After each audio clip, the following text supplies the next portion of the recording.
Konbanwa Mina, meu nome é Ariel e hoje eu vou apresentar sobre a cultura japonesa e especificamente a moda japonesa em Japão, o elegante universo da moda.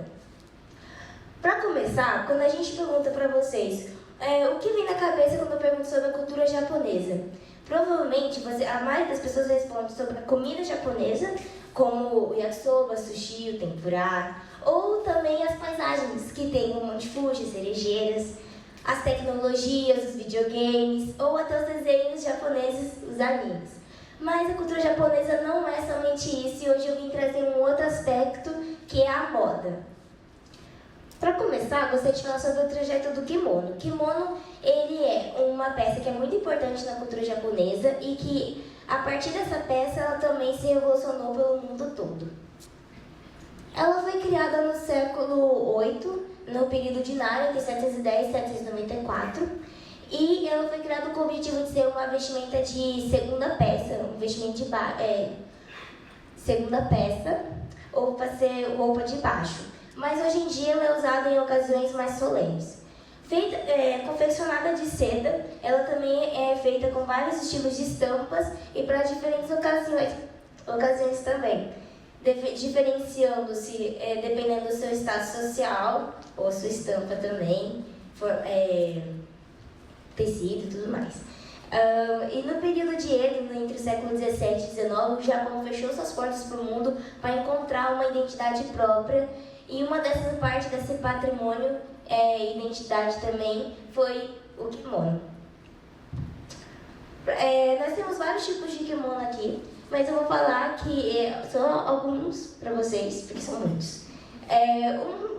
Um aspecto muito importante e principal é que a maioria deles é usado por mulheres casadas, como, por exemplo, o Kurotome Sode. Kuro significa preto em japonês, por isso que ele é todo feito em preto, praticamente em preto, tirando a parte de baixo que é estampada. E ele tem esse obi, que é uma faixa dourada para poder ajustar na cintura. Praticamente não só esse modelo, mas todos os outros kimonos também usam o obi. Nós temos o estilo que é usado por mulheres solteiras, que é o furosode. O furosode, perdão, ele é mais chamativo, é colorido por ser usado por mulheres solteiras. Ele tem essa característica de ter um laço enorme nas costas, certo? Também ele é usado numa cerimônia japonesa chamada Senji Shenki, em que é usado numa cerimônia de maturidade das mulheres de 20 anos. Temos também o que é usado por mulheres em trabalhos domésticos, chamado Tomesode, e tem o famoso yukata. Ele é o mais informal de todos, porque além de não ser feito de seda, ele é feito de algodão, ele também é usado em festivais de verão, chamado Matsubis. E também usado em onsen, que são as águas termais que eles têm nos hotéis. E uma curiosidade muito legal é que tem um kimono específico para uma cerimônia infantil chamada Shishigo-san, em que nessa cerimônia as crianças de 3, 5 e 7 anos vão para os templos pedir por prosperidade e saúde. É engraçado o nome por causa que Shishigo-san é as idades em japonês. Shishi significa 7, Go é 5, San é 3. Porém, o kimono, a ideia do kimono e a peça em si não ficou somente no Japão e veio para cá, para o lado ocidental, em um movimento chamado Orientalismo. Esse movimento foi que não só a moda japonesa, como os aspectos orientais e o pensamento também, veio para a Europa entre os séculos XVII e XIX. E uma dessas pessoas aderiu-se na Europa. Uma dessas pessoas que foi o precursor desse movimento foi o estilista francês Paul Poiret, que ele estava procurando uma vestimenta que fosse de segunda peça, uma coisa mais adaptável, uma peça que fosse versátil para qualquer estilo, para qualquer ocasião. E aí ele viu o estilo de kimono e ele fez uma releitura criando esse aqui, que é um dos seus primeiros modelos. E o kimono foi sendo revolucionado e foi refeito várias vezes até chegar nos atuais kimonos que a gente tem hoje em dia. É interessante perceber que os kimonos eles mudam de estampa E também, dependendo da sua ocasião, ele pode ser usado tanto para lazer, como o meu, como vocês podem ver, como também ele pode ser usado para um estilo um pouco mais formal, para uma entrevista de emprego, por exemplo, até você ter um estilo mais esportivo. Esse aqui é o kimono, que ele é feito para a arte marcial jiu-jitsu, mas também tem para o judô.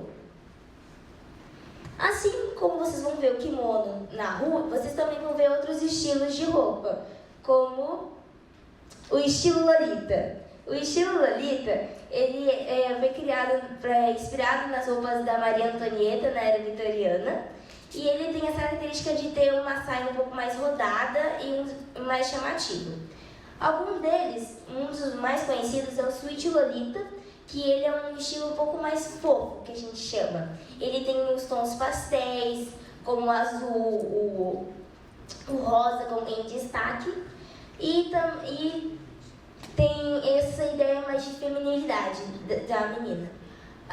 Nós temos o estilo Shirokuro, que seria a menina ser vestida toda de preto, Kuro, ou tudo de branco, Shiro.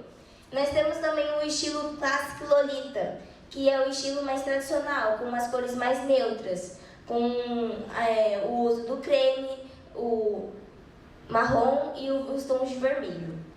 Além do estilo Lolita, nós temos o estilo Decorakei, que é um estilo de decorativo, ou seja, a ideia é você exagerar nos acessórios, seja ele só de uma cor, como no pink, ou seja no rainbow, que seria a mistura de várias cores com vários acessórios coloridos. E aí nós temos esses aqui também. Tem o estilo Gamburo, que ele é um estilo que foi criado nos anos 70 com a ideia de usar o bronzeamento artificial excessivo, cílios e unhas postiças e também cabelos colorido. Tem o Pastel God, que é uma mistura de estilo gótico com cores de pastel. Tem o estilo Visual Kei, que é inspirado nos músicos japoneses dos anos 80. Tem o Dolly Kei também, que é um estilo mais vintage, inspirado nos contos de fadas europeus. E o Fairy Kei. A única diferença dele para o Sweet Lolita é que ele é um estilo mais infantilizado, com a ideia de uso de brinquedos como acessórios.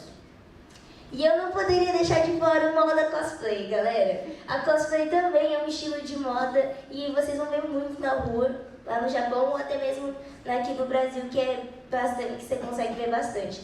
Nós temos o anime Gal, que a ideia é você se vestir com o personagem, principalmente personagem feminino, a roupa inteira e cobrir a cabeça inteira com uma máscara e você tem a expressão do personagem. Nós temos o Kigurumi Pijamas. Kigurumi Pijamas, mesmo falando pijama, na verdade não é um pijama. É só um macacão com um capuz, certo?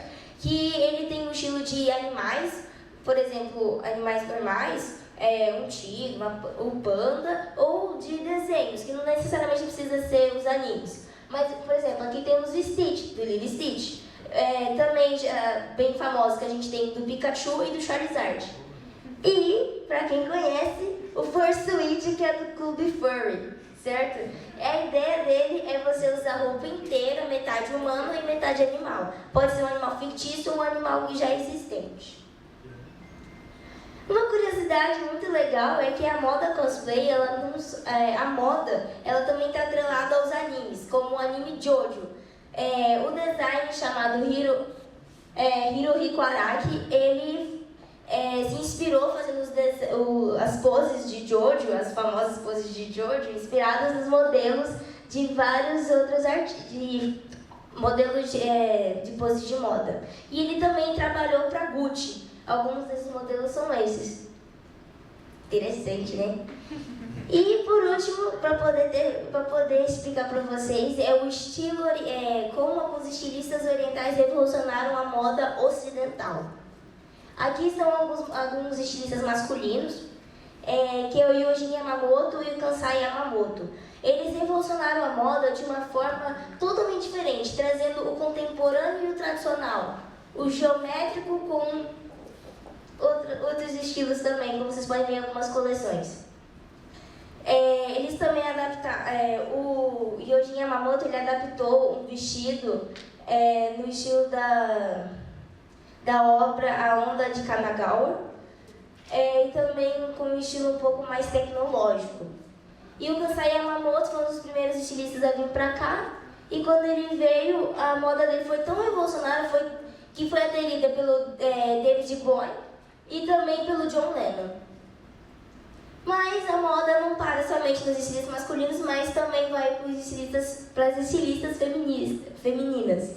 Nós temos a Machama e a Mijokin. A única diferença é que as roupas que elas produzem, vocês podem ver em lojas, que é um pouco mais fácil de você encontrar. E você também percebe essa marca de feminilidade, não só japonesa, como oriental, porque ambas aqui são coreanas. E eu queria deixar um recado para vocês entenderem que a moda, os estilistas não produzem roupas somente para poder ser desfilados num único momento naquela hora, mas sim para vocês poderem montar a sua identidade, montar uma roupa como se fosse você vestindo. É você que está escolhendo, é você que você quer mostrar.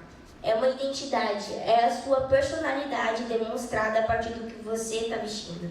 Eu posso comprovar com isso, mostrando o meu look de hoje, que eu quis combinar com o meu tete e também porque eu uso muito esse estilo de roupa também. Arigatou, minasan, sayonara!